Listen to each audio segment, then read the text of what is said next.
మొండోడు మొండోడు చెప్తే వినడు, ఎవరు చెప్తే వినడు. భార్య కాదు, కన్న తల్లి, దేవుడు చెప్పినా వినడు. తను ఏది అనుకుంటాడో అదే చేస్తాడు. ఒక మాటలో ఒక పూటలో ఒడిచేది కాదు. చాలా అన్నదమ్ముల సాన్నిధ్యమే. ఆయన వారం రోజుల క్రితం కూడా మా ఇంటికి వచ్చినాడు. ఆయనకు నాకు దాదాపుగా 30 ఏళ్ళ నుంచి సంబంధమే. ఆయన సినిమాలోకి రాకముందు, నేను సినిమాల్లో ఉన్నప్పటి నుంచి ఆయన మా ఇంటికి వచ్చేవాడు. నేను ఆయన కలిసి అమెరికా వెళ్ళాము, ఇంకెక్కడికో వెళ్ళాము. అనేకమైనటువంటి అనుభవాలు ఉన్నాయి. కొన్ని వందల వేల అనుభవాలు ఉన్నాయి. సభలే కాదు, దేశాలే కాదు, రాష్ట్రాలు కాదు, అనేకం ఆయనతో నేను కలిసి తిరిగాను. ఇవాళ మహానుభావుడు పోయాడు. ఆయన ఒక్క ఫోన్ చేస్తే కార్పొరేట్ హాస్పిటల్లో వైద్యం తీసుకునే పరిస్థితి. మరి ఎందుకు ఇట్లా? మొండోడు చెప్తే వినడు, ఎవరు చెప్తే వినడు. భార్య కాదు, కన్న తల్లి, దేవుడు చెప్పినా వినడు. తను ఏది అనుకుంటాడో అదే చేస్తాడు. అది ఆయన మనస్తత్వం. అది ఆయన దగ్గరగా ఉన్న వాళ్ళకి తెలుస్తుంది. ఆయన ట్యాబ్లెట్ వేసుకోమంటే వేసుకోడు, ఆయన హాస్పిటల్ పోమంటే పోడు. పుట్టి మొండోడు. తను చెప్పిందే మనం వినాలి, మనం చెప్పింది ఏది ఆయన వినడు. ఆ క్యారెక్టర్ అట్లాగే వస్తుంది. అది 30 ఏళ్ళ నుంచి చూస్తున్నాను కదా, అలాంటి వాడు.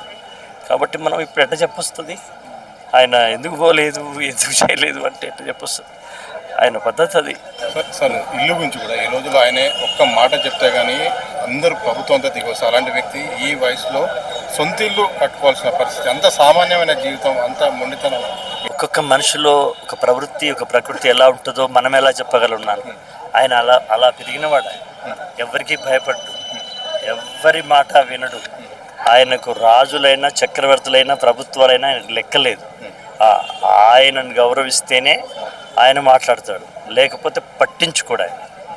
అటువంటి ధిక్కారం ఉన్నటువంటి ఒక్కరిని చూశాను నేను, బమ్మెర పోతన. ఆ తర్వాత మళ్ళీ అందిస్తాడు. రాజులకు భయపడినోడు పోతన, ప్రభుత్వాలకు భయపడినోడు అందిస్త్రీ. అలాంటి మహానుభావుడు. కానీ ఆయన రాష్ట్రగీతం ఇవాళ రేవంత్ రెడ్డి గారు తీసుకున్నారు. రాష్ట్రగీతాన్ని అద్భుతంగా ఇవాళ ఆయన ప్రజలకు అంకితం చేసినాడు రేవంత్ రెడ్డి గారు. ఆయన ఎంతో సంతోషంగా ఉండాల్సిన సమయం. గొప్ప ఇల్లు కట్టుకుంటున్నాడు, పిల్లలు ఎదిగినారు, అందరూ సెటిల్ అయ్యేస్తున్న సంతోషం. ఈ 10 ఏళ్ళు ఆయన, ఇంకొక 10, 20 ఏళ్ళు ఆయన ఆనందంగా గడపాల్సిన విషయం. కానీ ఏ నిమిషానికి ఏం జరుగునో ఎవరు ఊహించదు. భగవంతుని నిర్ణయం ప్రకారం ఎక్కడో మారుమూలలో పుట్టి, చదువు లేక, బడికి లేక, ఆయనకు ఆయనే ఒక విశ్వవిద్యాలయం, ఆయనకు ఆయనే ఒక బడి, ఆయనకు ఆయనే ఒక టీచర్, ఆయనకు ఆయనే ఒక ఆచార్యుడు, ఫిలాసఫర్, గైడ్, తాత్వికుడు. ఆయనకు ఆయనే అలా ఒంటరి సైన్యంలాగా, 1 మ్యాన్ ఆర్మీలాగా బతికినాడు. 1 మ్యాన్ ఆర్మీలాగానే ఆయన వెళ్ళిపోయాడు. చదువులేని జ్ఞాని అంటారు, అంటే తత్వవేత్తకి అక్షరాలు అక్కర్లేదు. హృదయంలోనే సరస్వతి ఉంచుకున్న వాడికి వేరే బడి అవసరమా? నాలుక మీద సరస్వతి దేవిని దాచుకున్న వాడికి వేరే నల్లబల్ల మీద రాసేటువంటి సరస్వతి అవసరమా? లేదు. కొందరు అట్లా పుడతారు.